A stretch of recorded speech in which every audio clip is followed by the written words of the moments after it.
Kenapa terdapat segelintir pihak yang mengatakan bahawa reformasi itu sudah pun bertukar menjadi reformati, ekoran daripada beberapa tindakan dilakukan oleh pihak kerajaan. Namun ada juga yang membidas kenyataan ini dengan menyatakan bahawa kerajaan ini masih lagi muda dan harus diberikan peluang. Jadi persoalan itu ingin saya ajukan juga kepada tetamu saya di studio hari ini. Benarkah reformasi sudah mati? Saya bersama dengan hari ini Ahli Dewan Negara YB Senator Muhammad Hasbi Muda. Assalamualaikum, selamat pagi. Waalaikumsalam warahmatullahi. YB, reformasi. Jadi kalau siapa yang pernah melaungkan reformasi ini 25 tahun yang lalu, memberi 1001 makna kepada mereka, ianya satu simbol harapan dan juga impian. Kini selepas 25 tahun, bernyawakah lagi reformasi ini? Baik, istilah reformasi ini satu istilah yang begitu besar maknanya. Khususnya bagi mungkin macam saya, anak muda yang terlibat pada waktu itu. Dan ianya ialah satu gerakan daripada bawah, gerakan rakyat yang bukan hanya semata-mata nak mengubah kepimpinan ataupun siapa Perdana Menteri. Tetapi yang lebih penting ialah macam mana kita nak mengubah negara kita ke arah yang lebih baik.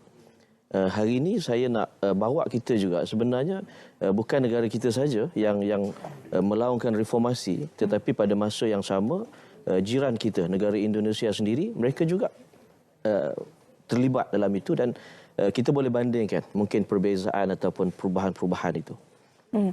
Kalau 25 tahun yang lepas, kita jelas nampak apakah hala tuju reformasi itu. Ingin menentang rasuah, birokrasi, nepotisme. Tetapi untuk kini, 2023, perjuangan itu ke mana hala tujunya, YB?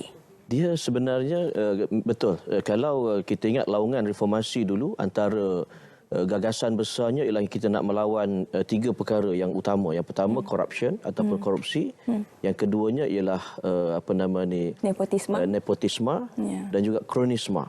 Itu temanya. Tetapi perkara yang lebih besar ialah macam mana kita nak melakukan ataupun melaksanakan structural reform ataupun reformasi institusi umpamanya.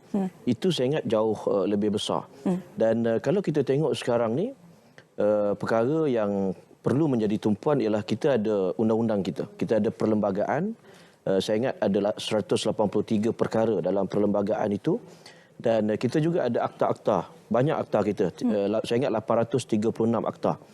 Dan daripada perlembagaan dan akta ini, sudah tentulah ada akta-akta ataupun perkara dalam perlembagaan itu yang mungkin perlu disemak semula. Perlu kita kaji, kita perbaiki dan kita gantikan. Saya ambil contoh ya. Antara isu besar waktu kerajaan yang lama yang sebelum 99 98 ialah ISA umpamanya. Desakan untuk mansuhkan ISA ini bukan berlaku waktu reformasi saja, tapi sebelum itu lagi 60-an tahun 70-an 80-an.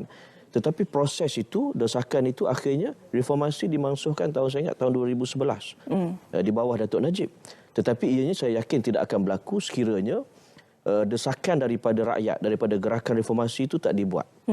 Kan itu antara contoh. Kemudian kita tengok juga sekarang ini banyak akta-akta yang kita nak kaji semula, dan antara juga yang saya ingat penting ialah lompat parti umpamanya.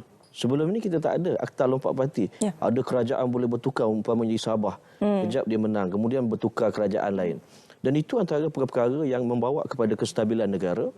Dan reformasi ini kalau kita melihat pada perbincangan yang lebih besar ialah kita nak negara kita lebih baik. Sistem yang ada ini ada lompong sikit sebanyak, kita perbaiki, kita ubah untuk supaya undang-undang yang ada dalam negara kita ini sesuai dengan zaman.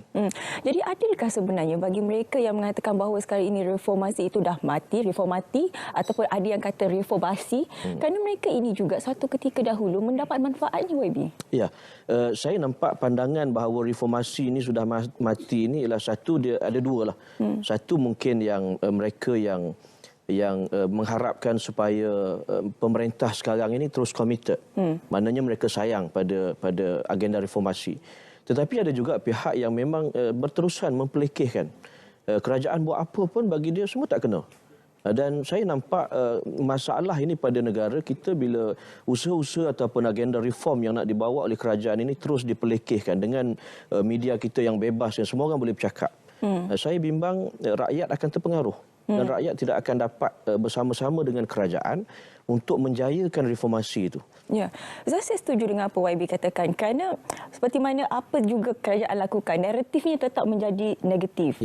Jadi tidak ada kebaikan langsung seolah-olahnya kerajaan sekarang ini. Dia kayu ukurnya bagaimana? Kita nak memahamkan rakyat bahawa adanya reformasi itu terjadi walaupun kerajaan ini belum pun sampai setahun. YB. Kalau kita bercakap soal kayu ukur, sudah tentu ada banyak lah.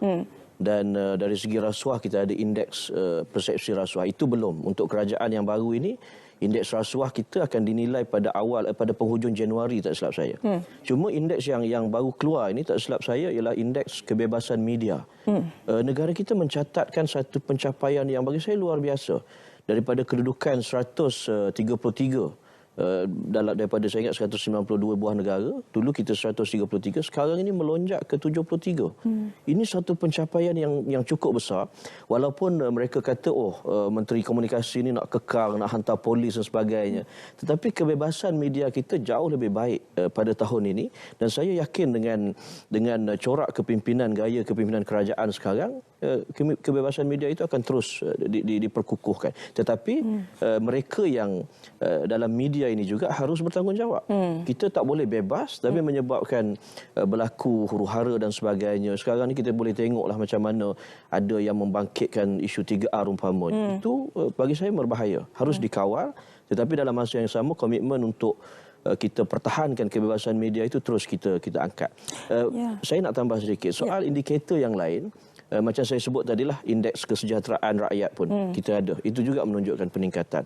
Soal banyak indeks-indeks ini yang akan kita dapat dia punya ranking itu daripada masa ke masa, dan saya yakin dengan reformasi yang dibuat ini akan menampakkan peningkatan yang baik. InsyaAllah. Itulah kerana apa bila kita menyentuh mengenai reformasi ini, seakan-akan ianya ditujukan kepada satu pihak sahaja. Seperti itu sahaja yang perlu bertanggungjawab untuk reform segala-galanya di negara ini. Adakah itu adil untuk satu pihak itu saja? Memang tak sepatutnya begitu. Saya ambil contoh macam sekarang ni isu beras. Beras kita ni memang sejak beberapa dekad lagi SSL kita hanya 65%, 60-65%. Jadi beras tempatan kita memang tak cukup. Dan memang itu gaya pemakanan kita, sebab rakyat kita 1/3 lagi makan beras import. Cuma sekarang ini dia jadi masalah global. Apabila India menghentikan import ekspor dia ke beras kepada negara, termasuk kita pun kena, kita terkesan. Tetapi sebenarnya tanggungjawab untuk pastikan SSL ini cukup bukan hanya di bahu kerajaan persekutuan saja. Kalau Syafiqah rujuk dalam perlembagaan dalam jadual ke-9 Senarai 2. Senarai 2 itu menunjukkan senarai negeri. Jadi kuasa pertanian ini sebenarnya ialah di bawah kerajaan negeri asasnya. Peranan kerajaan ialah facilitate, membantu. Tapi bila saya tengok isu beras ini, semua tuding jari pada Menteri Pertanian. Kesian sebab dia presiden saya.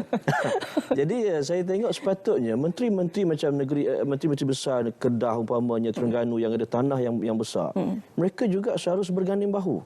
Kerana padi ini ditanam di tanah, di sawah. Yang tanah itu juga pula kuasa dia pada kerajaan negeri. Jadi itu harus, sebab itu bila balik pada soal reformasi, usaha untuk bawa Malaysia ke arah yang lebih baik ini bukan hanya di bahu kerajaan persekutuan, tetapi juga di bahu kerajaan negeri.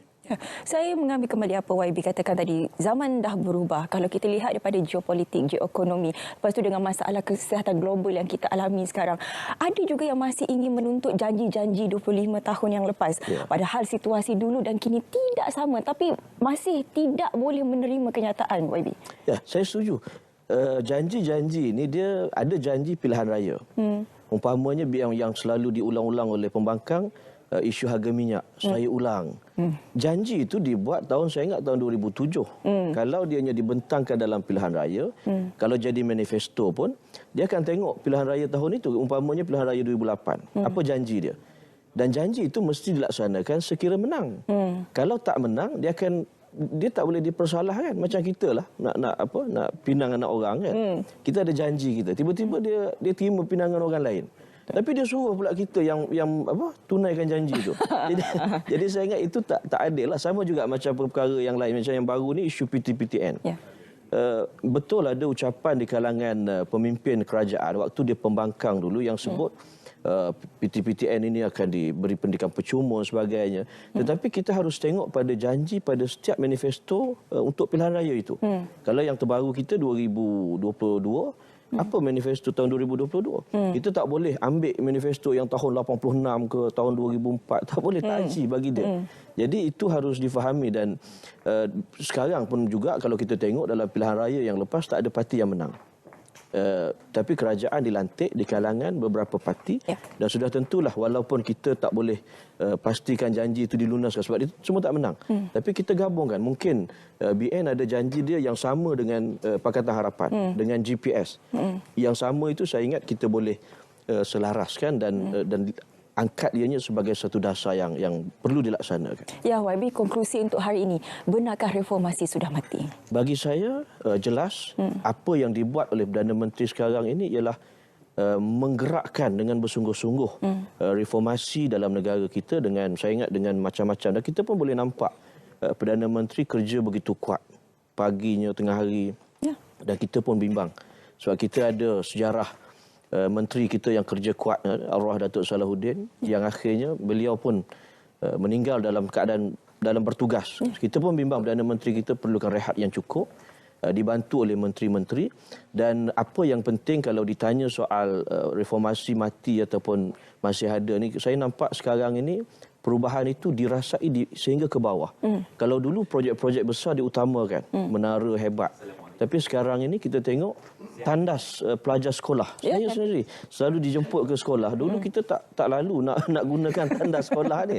Sekarang macam hotel ya, YB. Sekarang macam hotel. Nak duduk, kita pun seronok. Ini satu reform contoh yang dibawa oleh kerajaan yang saya yakin akan menjadi prinsip bahawa keutamaan memperkasa rakyat itu menjadi agenda besar reformasi negara Malaysia Madani ini. Okey, YB, satu penjelasan yang sangat baik sebenarnya. Adakah reformasi ini sudah mati? Jawapannya belum. Kita baru juga nak bermula, berikan peluang kepada kerajaan sekarang ini. Jadi kita ubah segala naratif ataupun kata-kata yang di luar sana tu, kita berfikir baik-baik, fikir positif. Terima kasih YB Senator Muhammad Azbi Muda, Ahli Dewan Negara Kami Sudi bersama dengan kita hari ini. Terima kasih YB.